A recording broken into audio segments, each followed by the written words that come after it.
नमस्कार साथियों, मैं आज अति महत्वपूर्ण सेशन के साथ आपके सामने उपस्थित हुआ हूं ताकि आने वाला एग्जाम में आपको अधिक से अधिक मदद मिल सके।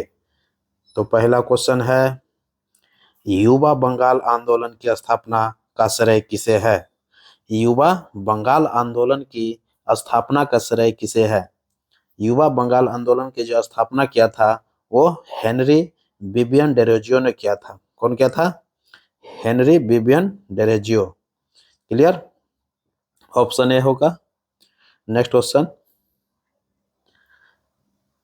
किस तिथि को किस तिथि को क्लीमेंट इटली ने घोषणा किया कि जून 1948 तक ब्रिटिश भारत को छोड़ देगा? किस तिथि को क्लीमेंट इटली ने घोषणा किया कि जून 1948 तक ब्रिटिश भारत को क्या करेगा? छोड़ देगा। तो किस तिथि को घोषणा किया था? तो 20 फरवरी 1947 को किया था। कब किया था? 20 फरवरी 1947 को किया था। ऑप्शन बी हो जाएगा। नेक्स्ट क्वेश्चन, किस वर्ष बिहार को बंगाल से अलग किया गया? किस वर्ष बिहार को बंगाल से अलग किया गया था? तो बिहार को कब अलग कर दिया गया था? 1912 ईस्वी में। सभी लोग जान रहे हैं, ऑप्शन ए हो जाएगा। नेक्स्ट क्वेश्चन, किस वर्ष बाबू कुंवर सिंह का देहांत हो गया था? किस वर्ष बाबू कुंवर सिंह का देहांत हो गया था? तो सभी लोग जान रहे हैं कि बाबू कुंवर सिंह का जो देहांत हुआ था वो 1857 के क्रांति में महत्वपूर्ण भूमिका के अंतर्गत उनका मृत्यु हो गया था। कब हुआ था? तो 1858 में हुआ था। 1857 की क्रांति चल रहा था, उसी में हो गया था 1858 में। कब हुआ था? 26 अप्रैल को हो गया था 1858 को। क्लियर? और जबकि जन्म हो गया था बाबू कुंवर सिंह का जन्म 13 नवंबर 1777 को हुआ था जगदीशपुर में। जगदीशपुर आरा जिला में पड़ता है। तो सभी लोग क्लियर हो गए हैं भोजपुर। नेक्स्ट क्वेश्चन, भारत छोड़ो आंदोलन के मुख्य कारण क्या थे? भारत छोड़ो आंदोलन के मुख्य कारण क्या था? तो भारत छोड़ो आंदोलन का जो मुख्य कारण था, सबसे प्रमुख कारण जो था वो क्रिप्स मिशन की असफलता था। ऑप्शन बी हो जाएगा। नेक्स्ट क्वेश्चन, भारत के नए संसद भवन को देश को कब समर्पित किया है? भारत के नए संसद भवन को देश को कब समर्पित किया? तो देश को कब समर्पित किया था? 28 मई 2023 को प्रधानमंत्री नरेंद्र मोदी ने एक संबोधन में यह संबोधित करते हुए कहा था कि 28 मई 2023 को संबोधन किया था। उसी समय जो है भारत के नए संसद भवन को क्या किया था? देश को समर्पित किया था। तो क्लियर? नेक्स्ट क्वेश्चन, भारत का चंद्रयान 3 चंद्रमा की सतह पर कब उतरा था? भारत का चंद्रयान 3 चंद्रमा की सतह पर कब उतरा था? तो सभी लोग जान रहे हैं 23 अगस्त 2023 को 23 अगस्त 2023 को उतरा था। क्लियर? ध्वनि के मापन की इकाई को क्या कहते हैं? ध्वनि के मापन की इकाई को क्या कहते हैं? तो ध्वनि के मापने वाले इकाई को क्या बोलेंगे? डेसिबल बोलते हैं। तो डेसिबल देखते हैं, ऑप्शन है? तो डेसिबल ऑप्शन नहीं है, तो उपर्युक्त में कोई नहीं हो जाएगा। ऑप्शन ई इसका आंसर क्या हो जाता है? डेसिबल। क्लियर? क्लियर हो गया। नेक्स्ट क्वेश्चन, भारत के संविधान का अनुच्छेद 1 देश को बनाता है। भारत का संविधान जो है अनुच्छेद 1, संविधान का जो अनुच्छेद 1 है उस भारत को क्या बनाता है? देश को बनाता है। तो क्या बनाता है? तो भारत को एक संघ बनाता है।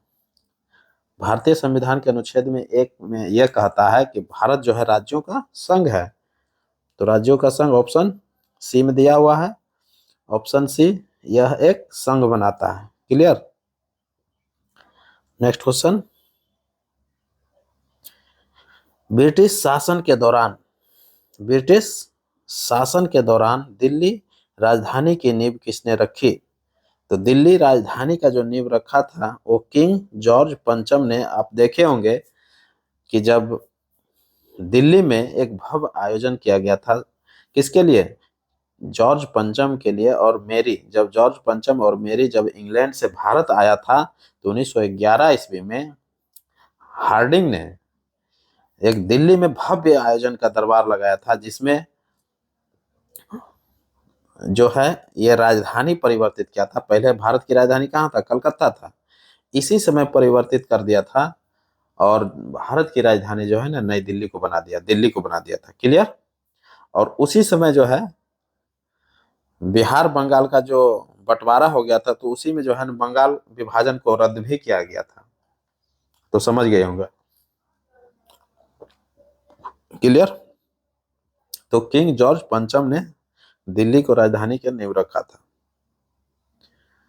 नेक्स्ट क्वेश्चन, सरकारी सूत्रों के अनुसार कोविड-19 के कारण मिड 23 तक कितने भारतीयों ने जान गंवाई? यानी कि कोविड-19 के कारण जो है 2023 के मध्य तक, कहता है मिड 23 यानी कि 2023 के मध्य तक कितने भारतीयों ने जान गंवाई थी? तो 2023 के मध्य तक ही पूछ रहा है, यानी लगभग 5 लाख उस समय मर चुका था। सोच सकते हैं कि कितना लोगों की जान गई होगी। क्लियर? नेक्स्ट क्वेश्चन, भारत में G20 का ध्येय वाक्य क्या है? भारत में G20 का ध्येय वाक्य क्या है? सभी लोग जान रहे हैं कि बहुत ही फेमस रहा था। G20 जब भारत में आयोजन हुआ था 9 से 10 सितंबर के मध्य हुआ था, तो वसुधैव कुटुंबकम, ऑप्शन बी हो जाएगा, वसुधैव कुटुंबकम। और वसुधैव कुटुंबकम को विरोध करते हुए, यही जो वर्ड है इसी का विरोध करते हुए चाइना जो है ना G20 में भारत नहीं आया था, शामिल नहीं हुआ था। तो याद होगा। क्लियर? तो G20 का आयोजन जो हुआ नई दिल्ली में हुआ था, सभी लोग जान रहे हैं। 9 से 10 सितंबर के बीच में यह आयोजन हुआ था। क्लियर? नेक्स्ट क्वेश्चन, भारतीय मुद्रा के किस नोट के पीछे, भारतीय मुद्रा के किस नोट के पीछे की ओर मंगलयान का चित्र अंकित है? देखिए, मंगलयान का चित्र अंकित है भारतीय नोट के पीछे। कौन सा नोट के पीछे? तो मंगलयान जो है चित्र जो है वो 2000 के नोट जब देखिएगा आप, तो उसमें जो है ना मंगलयान का चित्र पीछे में दर्शाया गया है। तो इसका ऑप्शन देख रहे हैं 2000 नहीं है, तो उपयुक्त में कोई नहीं हो जाएगा, ऑप्शन ई हो जाएगा, ऑप्शन ई हो जाएगा। क्लियर? नेक्स्ट क्वेश्चन, भूकंप की तीव्रता का मापन, भूकंप की तीव्रता का मापन किस यंत्र द्वारा किया जाता है? तो भूकंप की तीव्रता जो मापते हैं उसको हम रिएक्टर स्केल बोलते हैं। भूकंप की तीव्रता को किस पर मापा जाता है? रिएक्टर स्केल पर मापा जाता है। तो सभी को याद होगा रिएक्टर स्केल। तो इसका रिएक्टर स्केल तो ऑप्शन है नहीं, तो ऑप्शन क्या हो जाएगा? ई हो जाएगा, ऑप्शन 5। क्लियर? और जबकि सिस्मोग्राफ जो होता है, ध्यान रखिएगा, सिस्मोग्राफ का काम क्या है? भूकंप का पता लगाता है। सिस्मोग्राफ का काम क्या है? भूकंप को पता लगाता है। जबकि बैरोमीटर का काम है वायुमंडलीय दाब को मापता है। बैरोमीटर का काम क्या है?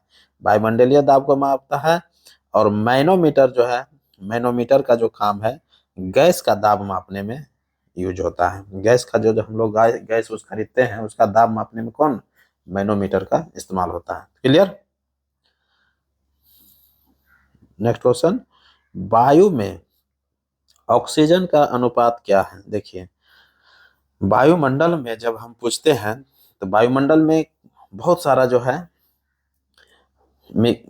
वायुमंडलीय में मिला हुआ है, जैसे ऑक्सीजन है, नाइट्रोजन है, कार्बन डाइऑक्साइड है। तो उसी से पूछ लिया है कि ऑक्सीजन का अनुपात क्या है? तो ऑक्सीजन जो है वो 20.95% के बराबर है। क्लियर? 95% के बराबर है।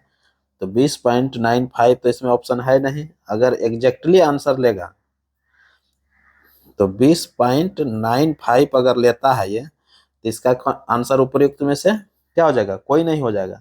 लेकिन अप्रोक्सीमेट करके अगर लेगा तो 21% हो जाता है, ये ऑप्शन बी हो जाएगा। तो क्लियर हो गया होगा। जबकि कार्बन डाइऑक्साइड की मात्रा कितना है, 0.03%। 0.03%। बार बार एग्जाम में बहुत ही हाईलाइटेड क्वेश्चन है, बार बार एग्जाम में आपको देखने के लिए मिलेगा। जबकि नाइट्रोजन की मात्रा कितना है, 78% है, ध्यान रखिएगा। नेक्स्ट क्वेश्चन, वायुमंडल के किस परत में हवाई जहाज उड़ता है? वायुमंडल के किस परत में हवाई जहाज उड़ता है? समताप मंडल में हवाई जहाज उड़ता है, सभी लोग जान रहे हैं। किस में उड़ता है, समताप मंडल में। क्लियर। नेक्स्ट क्वेश्चन, पर्यावरण के लिए किससे खतरा है? पर्यावरण के लिए किससे खतरा है? तो जनसंख्या वृद्धि, सीधी सी बात है, जनसंख्या जैसे जैसे वृद्धि होगा तो वैसे वैसे क्या होगा, जंगलों की कटाई होगा, पेड़ पौधों की कटाई होगा, जिससे क्या होगा, पर्यावरण को खतरा पहुंचेगा। क्लियर। नेक्स्ट क्वेश्चन, सहारा किस प्रकार की रेगिस्तान है?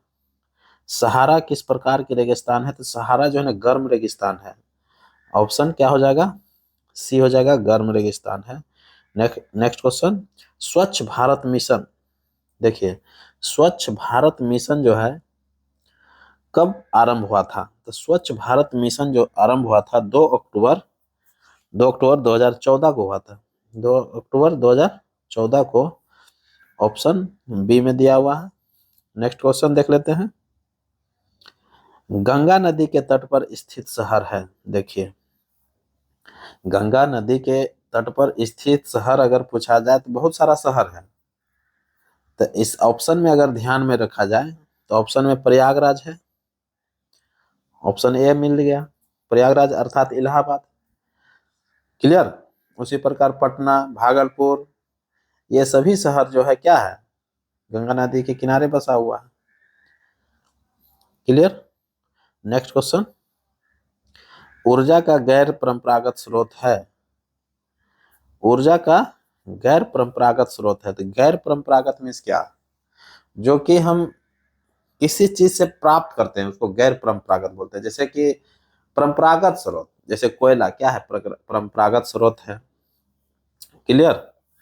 तो इस गैर परंपरागत में पूछ रहा है, तो गैर परंपरागत में क्या हो जाएगा, जैसे परमाणु ऊर्जा हो गया, ये गैर परंपरागत हो गया। किसी चीज से भूतापीय ऊर्जा, ये भी गैर परंपरागत हो गया। क्या, तो इस तरह से हम देखते हैं बायोगैस, ये भी गैर परंपरागत स्रोत हो गया। तो इन सभी में आते हैं तो एक से अधिक मिल रहा है, ऑप्शन डी हो जाएगा। क्लियर। नेक्स्ट क्वेश्चन, जनसंख्या घट जाएगी यदि, देखिए जनसंख्या घट जाएगी, जनसंख्या कब घटेगा? तो जनसंख्या जो है घटने का ऑप्शन इसको देख लेते हैं, क्या क्या दिया, जन्म दर एवं मृत्यु दर समान हो। नहीं, जन्म दर अगर मृत्यु दर समान रहेगा तो जनसंख्या घटेगा, नहीं घटेगा, तो ये ऑप्शन गलत हो गया। फिर दूसरा ऑप्शन है, जन्म दर कम हो एवं मृत्यु दर अधिक है। मृत्यु दर अधिक है, जन्म दर कम होगा, तो क्या हो जाएगा, ऑटोमेटिक जनसंख्या घट जाएगा। ऑप्शन क्या हो जाएगा, बी एकदम सही ऑप्शन है। क्या, जबकि तीसरा ऑप्शन जन्म दर अधिक हो एवं मृत्यु दर कम हो, तो ये तो बिल्कुल नहीं होगा। तो क्लियर हो गया होगा। नेक्स्ट क्वेश्चन, कुछ देखिए ऐसा क्वेश्चन आता है एग्जाम में, आपको ध्यान में रखना होगा कि आपको कॉमन सेंस पर काम करता है वहां पर, इसलिए एग्जाम में कॉमन सेंस की भी आवश्यकता पड़ती है, जिसके कारण से आपको 5 से 6 नंबर तक जो है आपको क्या करता है, एग्रीगेट में बढ़ा देता है और आपको रिजल्ट में मदद करता है। तो इसलिए आप एग्जाम में कूल माइंड रखें और कॉमन सेंस का इस्तेमाल करें। किस प्रकार के प्रदूषण से पीलिया रोग होता है? किस प्रकार का जो प्रदूषण होता है उससे पीलिया रोग होता है? तो जल प्रदूषण, ऑप्शन बी। भारत का कौन सा स्थान जैव विविधता हॉट स्पॉट है? भारत का कौन सा स्थान जैव विविधता हॉट स्पॉट है। तो जैव विविधता हॉट स्पॉट जो है कौन सा है? पश्चिमी घाट है। कौन सा है? पश्चिमी घाट, ऑप्शन ए हो जाएगा। नेक्स्ट क्वेश्चन, जैविक ऑक्सीजन की मांग, जैविक ऑक्सीजन की मांग बीओडी की उच्च मात्रा इंगित करती है। क्या करता है? उच्च मात्रा इंगित करती है। तो क्या इंगित करता है? पानी क्या होता है? बहुत प्रदूषित हो जाता है, तो उस समय क्या करता है? इंगित करता है जैविक ऑक्सीजन की मांग। ऑप्शन क्या हो जाएगा? ए, ऑप्शन ए हो जाएगा। नेक्स्ट क्वेश्चन, माल के द्वारा प्रदूषित पानी में मछलियों की मृत्यु होती है। देखिए, माल के द्वारा प्रदूषित पानी में मछलियों की मृत्यु होती है, कहने का मतलब क्या हुआ? अगर पानी में क्या होता है, कल कचरा, कल कारखाने की जो है जितने भी कूड़ा करकट हो, प्लास्टिक हो, दवाइयाँ हो, सभी अगर क्या हो जाए पानी में चला जाए, तो उससे क्या होता है? पानी की जो ऑक्सीजन की जो क्षमता होती है वो घट जाती है, जिससे मछलियां क्या होता है? मरने लगती है। तो ऑप्शन हम देख लेते हैं, ऑक्सीजन की कमी देख रहे हैं, दो नंबर ऑप्शन में दिया हुआ है ऑक्सीजन की कमी, तो यही हो गया। ऑक्सीजन की कमी हो जाती है जब जल में क्या करते हैं, कोई दूषित पदार्थ फेंकते हैं, तो उससे क्या होता है? जल की ऑक्सीजन की मात्रा घट जाती है, जिसके कारण से क्या होता है? जल प्रदूषित होता है और मछलियां मरने लगता है। क्लियर? नेक्स्ट क्वेश्चन, भारत में प्रवाल भित्तियां पाई जाती है। भारत में प्रवाल भित्तियां पाई जाती है। तो भारत में जो प्रवाल भित्ति पाया जाता है वो कहाँ पाया जाता है? तो अंडमान एवं निकोबार द्वीप समूह में पाया जाता है। ऑप्शन सी में दिया हुआ है। कहाँ दिया हुआ है? अंडमान निकोबार द्वीप समूह में जो है क्या हो पाया जाता है? प्रवाल भित्तियां पाया जाता है। तो क्लियर हो गया होगा। नेक्स्ट क्वेश्चन, किस यंत्र द्वारा, किस यंत्र द्वारा विद्युत परिपथ में बहने वाली धारा की पहचान की जाती है? देखिए, विद्युत परिपथ कहने का मतलब है हुआ जितना भी वायर हम देखते हैं उसको विद्युत परिपथ बोलते हैं। परिपथ में क्या? जिस रास्ते से होकर के विद्युत धारा प्रवाहित होती है, यानी विद्युत धारा में क्या? विद्युत धारा उसको कहते हैं जहां जिसमें इलेक्ट्रॉन की प्रवाह होता है, उसको हम विद्युत धारा बोलते हैं। और जिस रास्ते से होकर के बहती है उसको परिपथ बोलते हैं। और कहता है वही कि विद्युत परिपथ में बहने वाली जो धारा होती है, यानी कि इलेक्ट्रॉन की पहचान कौन करता है? तो कौन करेगा? गैल्वेनोमीटर। कौन करेगा? गैल्वेनोमीटर। ऑप्शन ए हो जाएगा गैल्वेनोमीटर। जबकि देखिए आमीटर भी दिया हुआ है, तो आमीटर क्या कहता है? विद्युत धारा की एसआई मात्रक है। ध्यान में रखिएगा, विद्युत धारा की एसआई मात्रक एमीटर होता है, और जबकि विद्युत धारा की जो पहचान करता है कि इसमें विद्युत धारा जो बह रहा है कि नहीं बह रहा है, उसको गैल्वेनोमीटर बोलते हैं। क्लियर? नेक्स्ट क्वेश्चन,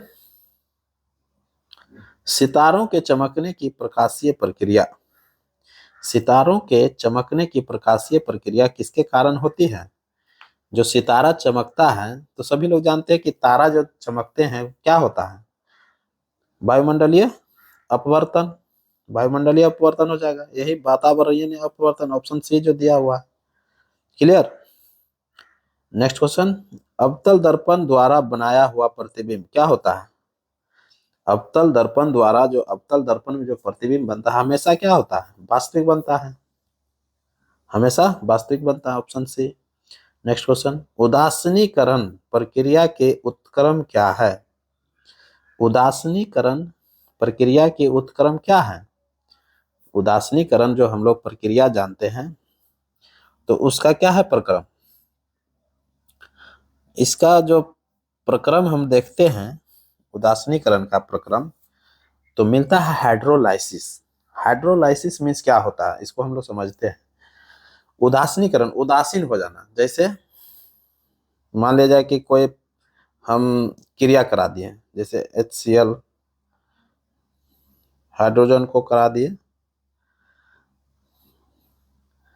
तो इस तरह से जो है कोई भी पदार्थ के साथ जब हम अभिक्रिया कराते हैं तो वहां पर हमको क्या करता है? हाइड्रोलाइसिस होता है। और हाइड्रोलाइसिस के माध्यम से हम लोग उदासीनीकरण प्रक्रिया का उत्क्रम समझते हैं।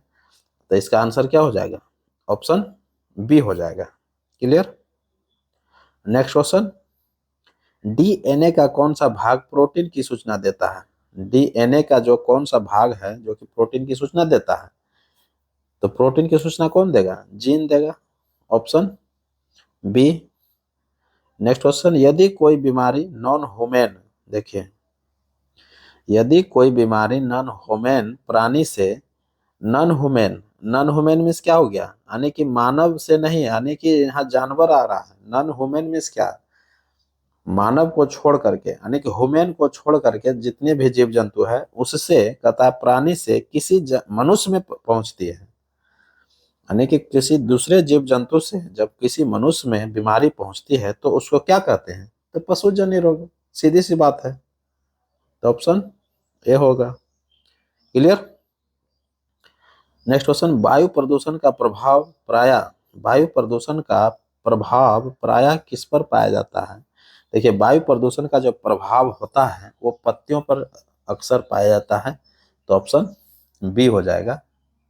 नेक्स्ट क्वेश्चन, इलेक्ट्रॉन का प्रवाह क्या कहलाता है? देखिए, हम इसका डिस्कस कर रहे थे ऊपर। इलेक्ट्रॉन के प्रवाह को हम लोग क्या कहते हैं? विद्युत धारा बोलते हैं। ऑप्शन बी हो जाएगा। हम बता रहे थे कि जब कोई परिपथ है, ये क्या है? परिपथ है। इसमें जो है छोटा छोटा जो है ना इलेक्ट्रॉन जो है क्या करता है? इलेक्ट्रॉन प्रवाह होता है। क्या होता है? इलेक्ट्रॉन प्रवाह होता है। और उसी इलेक्ट्रॉन के प्रवाह को क्या बोलते हैं? विद्युत धारा बोलते हैं। और जिस परिपथ से होकर के विद्युत धारा बहती है उसको विद्युत परिपथ बोलते हैं। और इसी विद्युत परिपथ में क्या करता है? विद्युत की जो पहचान करता है वो कौन करता है? गैल्वेनोमीटर करता है। और इसी विद्युत धारा का जो मात्रक होता है, एसआई मात्रक, उसको किस में मापा जाता है?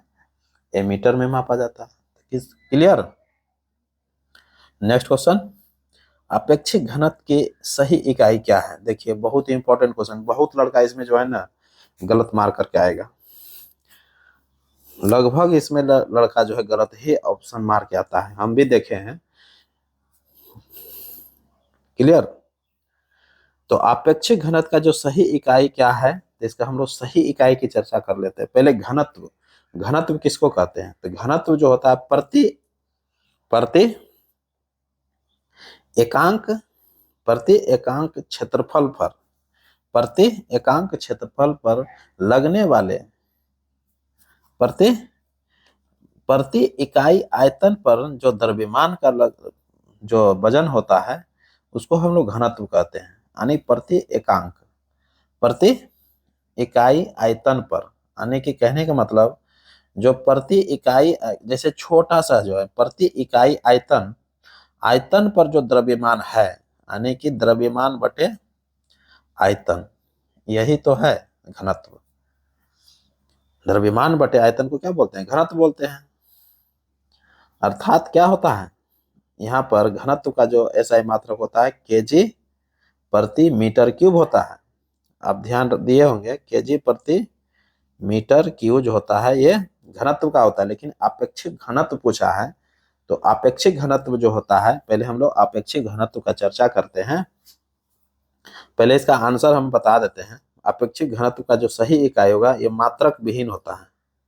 ऑप्शन सी हो जाएगा, मात्रक विहीन। अब कैसे होगा मात्रक विहीन? तो इसको हम डिफिनेशन से समझाते हैं कि किसी वस्तु का जो घनत्व होता है, कोई भी वस्तु का घनत्व, और पानी के घनत्व से जब हम उसको भाग दे देते हैं, जब कोई भी वस्तु का घनत्व हमको निकालना रहता है तो उसके वस्तु के घनत्व बटे पानी के घनत्व से भाग देते हैं, तो उसी को हम लोग आपेक्षिक घनत्व बोलते हैं। तो क्लियर, समझ में आ गया होगा। तो कहने का मतलब हुआ कि कोई किसी भी वस्तु का घनत्व बटे, किसी भी वस्तु का घनत्व बटे फिर क्या हो गया? पानी का घनत्व, पानी का घनत्व। तो घनत्व बटे घनत्व क्या हो गया? दोनों कट गया, अर्थात क्या हो गया? जीरो हो गया। तो यही हो गया मात्रक विहीन। क्लियर। तो मात्रक विहीन का मतलब समझे? क्या समझे? यही कि किसी भी वस्तु का घनत्व बटे पानी के घनत्व से भाग दे देंगे तो क्या मिलेगा हमको? आपेक्षिक घनत्व। और आपेक्षिक, यही घनत्व का जो है ऐसा ही मात्रक पूछ रहा है, तो आपेक्षिक घनत्व का ऐसा मात्रक नहीं होगा। क्यों नहीं होगा? क्योंकि घनत्व बटे घनत्व बराबर क्या हो गया? कट के 1 हो गया, 0 हो गया। तो इसलिए मात्रक विहीन हो गया। नेक्स्ट क्वेश्चन देख लेते हैं। कमरे के ताप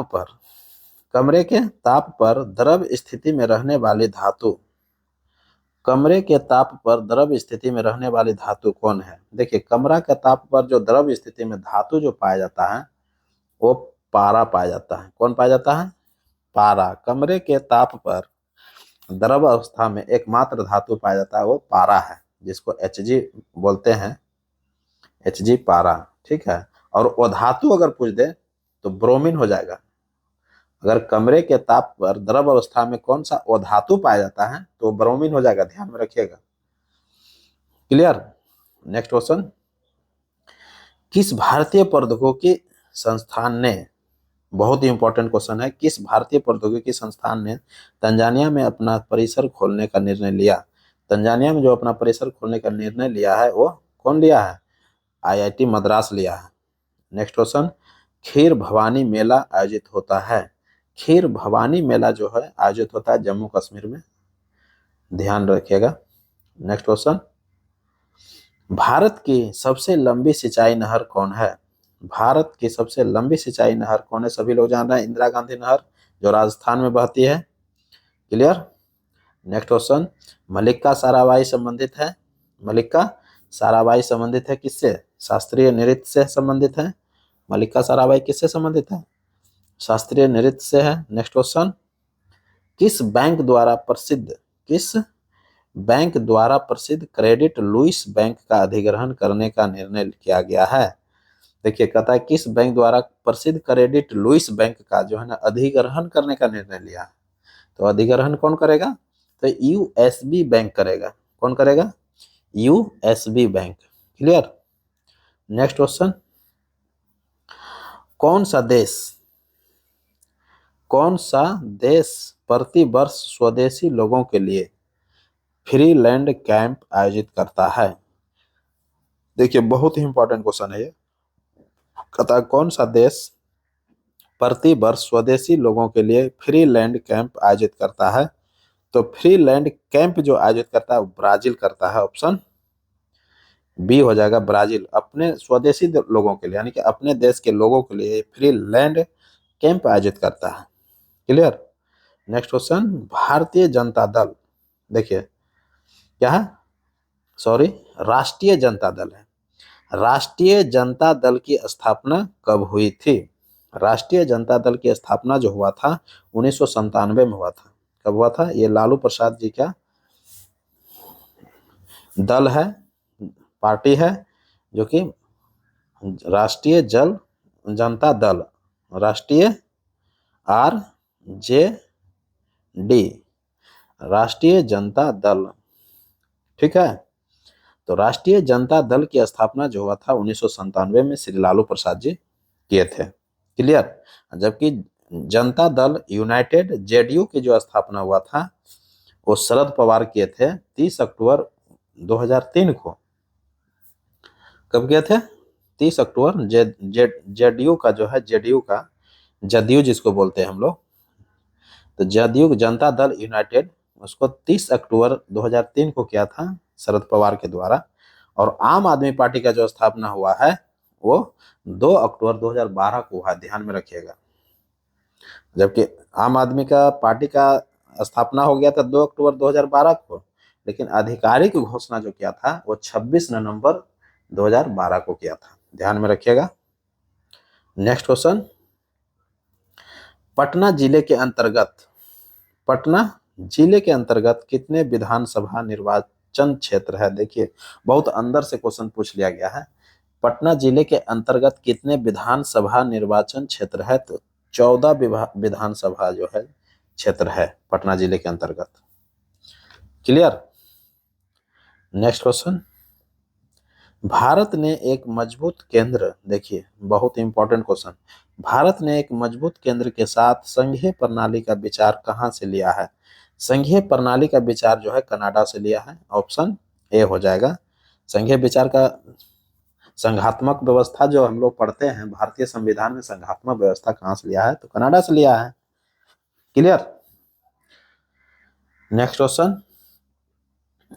राज्यसभा का सदस्य, देखिए बहुत इंपॉर्टेंट क्वेश्चन आ गया। कहता है राज्यसभा का सदस्य बनने के लिए आवश्यक न्यूनतम उम्र क्या है। देखिए राज्यसभा का सदस्य बनने के लिए बोल रहा है, तो इसमें 30 वर्ष हो जाएगा। ऑप्शन क्या हो जाएगा, ऑप्शन बी हो जाएगा 30 वर्ष। जबकि लोकसभा के सदस्य बनने के लिए क्या होता है, 25 वर्ष होता है। क्लियर। और मतदान देने के लिए आयु क्या है, 18 वर्ष। तो ये तीनों क्लियर हो गया। अब राज्यसभा के बारे में थोड़ा सा हम डिस्कस करते हैं। राज्यसभा का जो है कभी ये विघटित नहीं होता है, जबकि लोकसभा क्या होता है, विघटन हो जाता है। ध्यान में रखिएगा, 5 वर्ष के बाद विघटन हो जाता है। और राज्यसभा का सदस्य का न्यूनतम आयु क्या है, राज्यसभा सदस्य बनने के लिए न्यूनतम आयु क्या है, 30 वर्ष है। और लोकसभा सदस्य बनने के लिए न्यूनतम आयु 25 वर्ष, यानी कि प्रधानमंत्री बनने के लिए आपको 25 वर्ष, जबकि मुख्यमंत्री बनने के लिए आपको 25 वर्ष। क्लियर। तो ये सब चीज ध्यान में रखिएगा। नेक्स्ट क्वेश्चन देख लेते हैं। और इसमें एक क्वेश्चन और बताते हैं कि जैसे मान लीजिए कि चुनाव होता है पंचायती राज व्यवस्था का, जैसे मुखिया का चुनाव होता है और वार्ड सदस्य होता है, पार्षद होता है, पंचायत समिति होता है, जिला परिषद होता है। इन सभी का चुनाव के लिए न्यूनतम आयु जो है वो 21 वर्ष है। ध्यान रखिएगा, कितना है, 21 वर्ष है। क्लियर। नेक्स्ट क्वेश्चन, किस भारतीय फिल्म ने 2023 में ऑस्कर पुरस्कार जीता है। तो 2023 में जो ऑस्कर पुरस्कार जीत लिया है, ये द एलिफेंट व्हिस्पर्स जीत लिया है। ऑप्शन ए हो जाएगा the elephant whispers. Next question, Bharat संविधान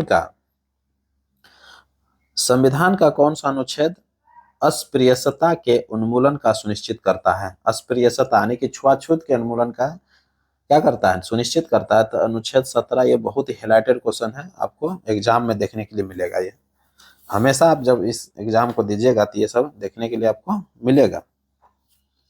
नेक्स्ट क्वेश्चन, बिहार के किस जिले में धान का उत्पादन सर्वाधिक होता है। देखिए बिहार के किस जिले में धान का उत्पादन सर्वाधिक होता है, तो सभी लोग जानते हैं कि रोहतास में होता है। ऑप्शन सी हो जाएगा, धान गेहूं रोहतास में सर्वाधिक मात्रा में होता है। ये ध्यान में रखिएगा। कहता है कि बिहार का किस जिला है जो कि धान और गेहूं का जो है सर्वाधिक मात्रा, धान का भी सर्वाधिक मात्रा में उत्पादन होता है और गेहूं का भी सर्वाधिक मात्रा में उत्पादन होता है, वो रोहतास है। ध्यान में रखिएगा, ऑप्शन सी। नेक्स्ट क्वेश्चन, भारतीय सर्वेक्षण विभाग का स्थापना वर्ष क्या है। भारतीय सर्वेक्षण विभाग का स्थापना वर्ष क्या है। तो सर्वेक्षण विभाग का जो स्थापना वर्ष है वो क्या है, 1767 ईस्वी में भारतीय सर्वेक्षण विभाग का स्थापना हुआ था। ऑप्शन क्या हो जाएगा, बी हो जाएगा। नेक्स्ट क्वेश्चन, सोन नदी का उत्पत्ति स्थल अमरकंटक कहाँ है। सोन नदी का उत्पत्ति स्थल जो है अमरकंटक कहाँ है, तो मैकाल श्रेणी में है। ऑप्शन ए हो जाएगा, मैकाल श्रेणी। सोन नदी मैकाल पठार से होकर अमरकंटक से निकल करके ये कहाँ जाती है, मध्य प्रदेश उत्तर प्रदेश होकर के बिहार राज्य में प्रवेश करती है और पटना के समीप जाके गंगा नदी में मिलती है। तो कभी कभी क्वेश्चन भी पूछ लेता है कि दक्षिण से आकर के गंगा नदी में मिलने वाली सबसे बड़ी सहायक नदी जो है कौन है, यही सोन नदी लेता है option. Clear. Next question, Bihar के किस जिले में गेहूं का उत्पादन सर्वाधिक होता है। देखिए अभी जस्ट हम चर्चा ऊपर में कर रहे थे कि बिहार में सर्वाधिक मात्रा में जो गेहूं उत्पादन होता है वो रोहतास में होता है, और धान का भी उत्पादन कहाँ होता है, रोहतास में होता है। ऑप्शन सी हो जाएगा, रोहतास।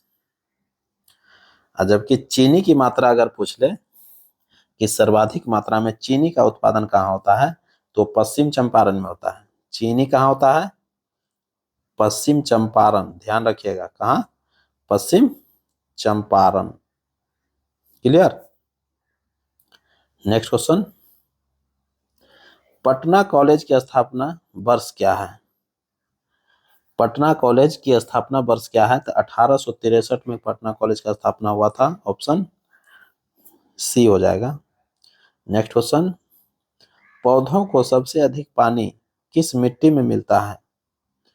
पौधों को सबसे अधिक पानी किस मिट्टी में मिलता है? तो सबसे अधिक पानी जो कौन मिट्टी में मिलता है? तो बलुई मिट्टी में। ऑप्शन सी, बलुई मिट्टी में जो है सर्वाधिक मात्रा में पानी मिलता है। क्लियर। नेक्स्ट क्वेश्चन, भारतीय संविधान में शामिल है। देखिए ये बहुत ही इंपॉर्टेंट क्वेश्चन है। भारतीय संविधान में शामिल है, तो भारतीय संविधान में जो शामिल है अभी 395 अनुच्छेद है और 22 भाग है और 12 अनुसूचियां हैं। देख लेते हैं कौन में ऑप्शन है। देखिए ऑप्शन एक में दिया हुआ 395 अनुच्छेद, 22 भाग एवं 12 अनुसूचियां। यही ऑप्शन क्या हो गया? यही मिल गया हमको। तो ऑप्शन क्या हो जाएगा? ए हो जाएगा। क्लियर। जबकि भारतीय संविधान में अगर मूल संविधान में पूछा जाए, जब जिस समय संविधान लागू हो रहा था उस समय कितने क्या क्या शामिल था? तो उस समय जो शामिल था मूल संविधान में 395 तो था ही अनुच्छेद, ध्यान रखिएगा। 395 अनुच्छेद था और 22 भाग भी था। कितने भाग था? 22 भाग भी था। लेकिन उस समय जो थे 8 अनुसूची थे। मात्र में कितने अनुसूची थे? 8 अनुसूचियां थे। क्लियर। जो कि वर्तमान में कितना हो गया है? 395 अनुच्छेद, 22 भाग और 12 अनुसूचियां हो गया है। क्लियर। नेक्स्ट क्वेश्चन, सागरीय लवणता का मुख्य स्रोत क्या है? सागरीय लवणता का मुख्य स्रोत है नदियां। क्या हो जाएगा? नदियां हो जाएगा, जो कि पवन तो होगा ही नहीं, भूमि तो होगा ही नहीं। अब इसलिए नहीं होगा कि इसका हम डिफिनेशन के समझाते हैं कि सागरीय लवणता कैसे बढ़ता है। कहने का मतलब ये हुआ कि सागर जब देखते हैं तो सागर कैसे बनता है?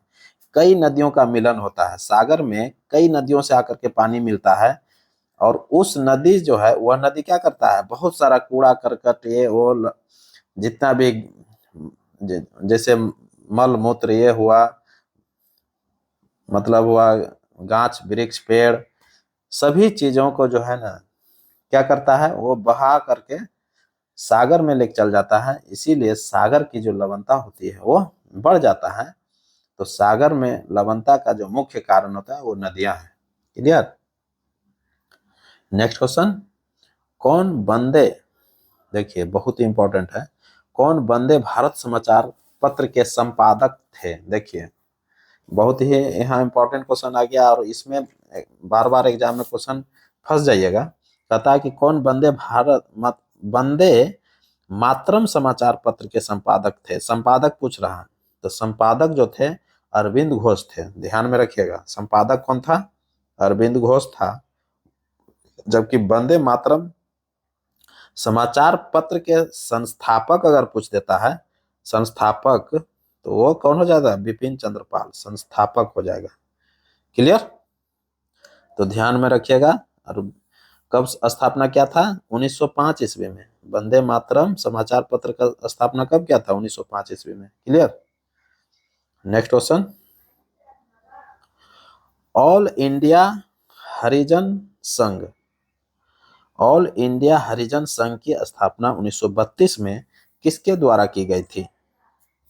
ऑल इंडिया हरिजन संघ की स्थापना 1932 में महात्मा गांधी ने किया था। ऑप्शन बी हो जाएगा, Mahatma Gandhi, Mohandas Karamchand Gandhi. Clear. Next question, कौन सी घटना सबसे पहले हुई थी? कौन सी घटना सबसे पहले हुई थी? देखिए ऑप्शन बेस आ गया क्वेश्चन, आपको ध्यान में रखना पड़ेगा कि कौन सा घटना कैसे कैसे घटित हुआ। इसलिए आप जब तक विस्तार से नहीं जानिएगा तो यह क्वेश्चन जो है ना आपसे गलती हो जाएगा। तो एक एक करके ऑप्शन देखते हैं। भारत छोड़ो आंदोलन का प्रस्ताव, देखिए भारत छोड़ो आंदोलन का प्रस्ताव पूछ लिया है। तो प्रस्ताव जो हुआ था वो 8 अगस्त को पारित हुआ था। 8 अगस्त 1942। क्लियर। भारत छोड़ो आंदोलन का प्रस्ताव कब पारित हुआ था? तो 8 अगस्त 1942 को। और 9 अगस्त से क्या हुआ था? भारत छोड़ो आंदोलन प्रारंभ हो गया था। क्लियर। दूसरा ऑप्शन देख लेते हैं, क्रिप्स मिशन का आगमन। क्रिप्स मिशन का जो आगमन हुआ था वो मार्च कब हुआ था? मार्च 1900 कब? 42, मार्च 1942 1942। क्लियर। तो मार्च 1942 में किसका हुआ? क्रिप्स मिशन का आगमन हुआ।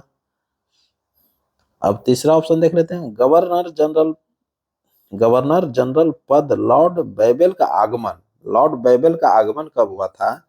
गवर्नर जनरल का जो पद मिला था उसको, लॉर्ड बेबल को, जो भी पद सृजित हुआ था वो ब्रिटेन से ही क्या करता था, वहीं से बना करके भारत में भेज देता कि आप जाइए वहां शासन कीजिए।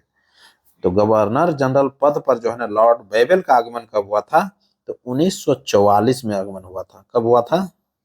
1944 में आगमन हुआ था और यह 47 तक रहा था। ध्यान में रखिएगा। तो सबसे पहले घटना कौन हुआ? मार्च 1942 वाला, यानी कि मार्च 1942 में कौन हुआ?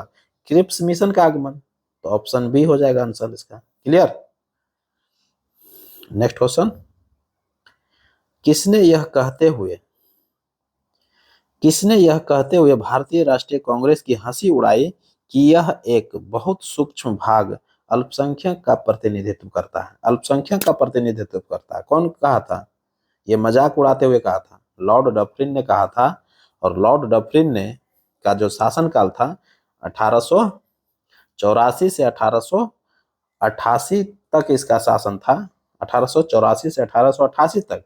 इसी बीच में कांग्रेस का स्थापना हो जाता है 28 दिसंबर 1885 ईस्वी को। कहां पर? मुंबई में। क्लियर। कांग्रेस की स्थापना कब हो जाता है? 28 दिसंबर 1885 ईस्वी को। और इसी समय जो है, इसी बीच जो है, ये लॉर्ड डफरिन ने यह वाक्य अपने वक्तव्य को बोला था। तो लॉर्ड डफरिन के बारे में थोड़ा जानते हैं कि लॉर्ड डफरिन का जो कार्यकाल रहा वो 1884 से 1888 ईस्वी तक रहा। और तृतीय आंग्ल बर्मा युद्ध जो हुआ था इसी के शासनकाल में, डफरिन के शासनकाल में ही हुआ था। 1885 से लेकर 1888 तक हुआ था। और डफरिन जो है अंतिम रूप से बर्मा को भारत में मिला लिया था। क्या क्या था? बर्मा को जीत करके ब्रिटिश भारत में मिला लिया था। क्लियर। मिंटो के बारे में जान रहे हैं।